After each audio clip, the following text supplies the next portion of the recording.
Welcome to Blizzard Fire. We hope this video helps fire up your solution. You start by cutting power and isolating variables. Hold the power button for 8 to 12 seconds to force a shutdown. This clears stuck processes. Once done, unplug the charger and remove a removable battery to eliminate power supply issues.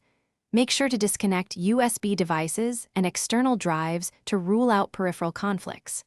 If the laptop still won't start cleanly, boot into safe mode or the BIOS setup to check for driver or firmware errors before moving on to system-level fixes. You now perform targeted software diagnostics to find the root cause.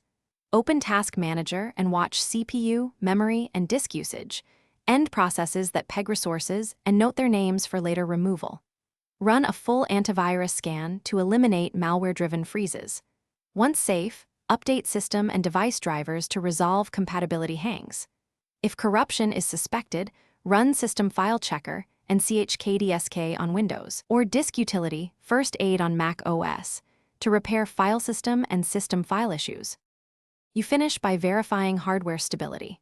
Run a memory test like memtest86 and reset or replace any failing RAM module because intermittent hangs often come from bad memory. Next, check storage health via Smart. Clone and backup data immediately if the SSD or HDD shows errors, then replace the drive. Reset BIOS or UEFI settings to defaults to remove misconfigurations. If the system remains unstable after these steps, perform a clean OS reinstall as a last resort, and remember. Thanks for watching. If you found this helpful, don't forget to like and subscribe.